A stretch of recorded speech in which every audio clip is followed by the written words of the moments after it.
ಎಲ್ರಿಗೂ ನಮಸ್ಕಾರ. ದಿನಾಂಕ 15 ಸೆಪ್ಟೆಂಬರ್ 2024ರಂದು ಕರ್ನಾಟಕ ಸರ್ಕಾರ ಅಂತಾರಾಷ್ಟ್ರೀಯ ಪ್ರಜಾಪ್ರಭುತ್ವ ದಿನಾಚರಣೆಯನ್ನು ವಿಶಿಷ್ಟವಾಗಿ ಆಚರಿಸುವ ಯೋಜನೆಯನ್ನು ಹಮ್ಮಿಕೊಂಡಿದೆ. ಆ ದಿನ ಬೀದರ್ನಿಂದ ಚಾಮರಾಜನಗರದವರೆಗೆ ಅತ್ಯಂತ ಉದ್ದದ ಮಾನವ ಸರಪಳಿಯನ್ನು ನಿರ್ಮಿಸಿ ಪ್ರಜಾಪ್ರಭುತ್ವದ ಮೌಲ್ಯವನ್ನು ಎಲ್ಲರಿಗೂ ಪಸರಿಸುವಂತಹ ಕೆಲಸವನ್ನು ನಮ್ಮ ಘನ ಸರ್ಕಾರ ಮಾಡ್ತಾ ಇದೆ.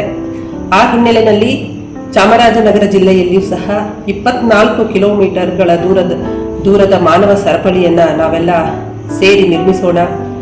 ನಮ್ಮದು ಗಡಿ ಜಿಲ್ಲೆಯಾಗಿದ್ದು ನಿಂದ ಶುರುವಾಗುವ ಮಾನವ ಸರಪಳಿ ಚಾಮರಾಜನಗರದಲ್ಲಿ ಅಂತಿಮಗೊಳ್ಳಲಿದೆ.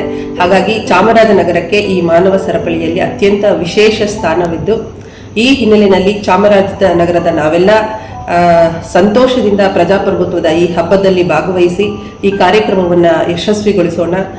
ಬನ್ನಿ, ಮಾನವ ಸರಪಳಿ ಕಾರ್ಯಕ್ರಮದಲ್ಲಿ ಭಾಗವಹಿಸಿ ಹಾಗೂ ಪ್ರಜಾಪ್ರಭುತ್ವದ ಮೌಲ್ಯವನ್ನು ಎಲ್ಲೆಡೆ ಹರಡುವಂತೆ ಮಾಡೋಣ. ಜೈ ಹಿಂದ್, ಜೈ ಕರ್ನಾಟಕ.